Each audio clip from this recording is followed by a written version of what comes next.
ज्योतिष में भी कई प्रकार के युग।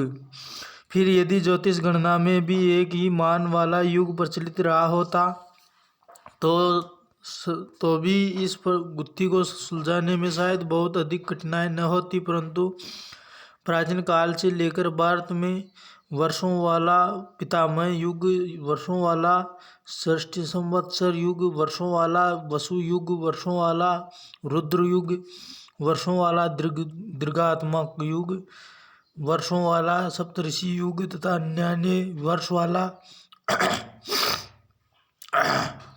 दीर्घात्मक युग, वर्षों वाला सप्तऋषि युग तथा अन्य युग भी प्रचलित थे। अब पुराने जमाने में किस इतिहासकार ने इनमें से कौन सा युग मानकर ऐतिहासिक वृत्तांत का उल्लेख किया था, जब तक ये न मालूम हो तब तक तो ठीक तिथि वर्त जानने की समस्या हल ही नहीं हो सकती।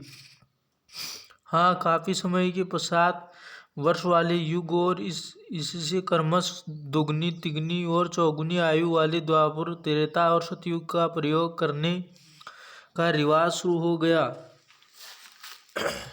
हो गया था। परंतु प्राचीन काल के हर एक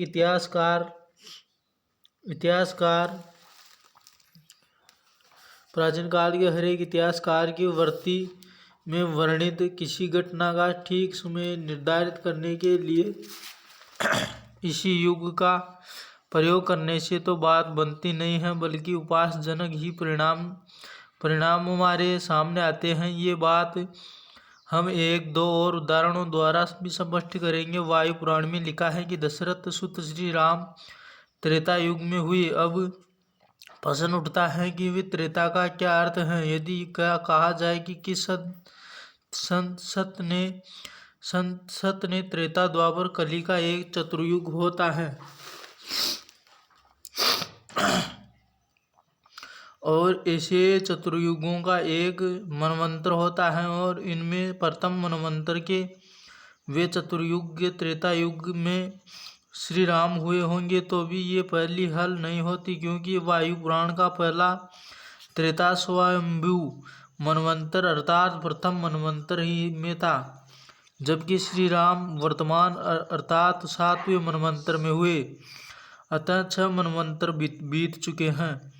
गोया त्रेता तो गुजर चुके हैं और अब जो वह मनवंतर चल रहा है उसका ये वह चतुर्युग है, अर्थात त्रेता में इसमें और जोड़ने तक वह त्रेता होना चाहिए, परंतु ये हिसाब तो ठीक बैठता नहीं है। वायु पुराण का त्रेता स्वयंभू ही मनवंतर में था और अंतिम त्रेता वह था। इससे स्पष्ट है कि वायु का युग विभाग महाभारत से भिन्न है।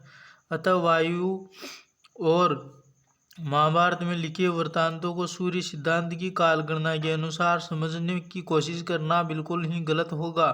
इसकी बजाय यदि त्रेता युग को भी कलयुग की तरह वर्षों का ही मान लिया जाए और इन वर्षों के हर वर्ष को दिव्य वर्ष न मानकर मानवीय वर्ष मान लिया जाए और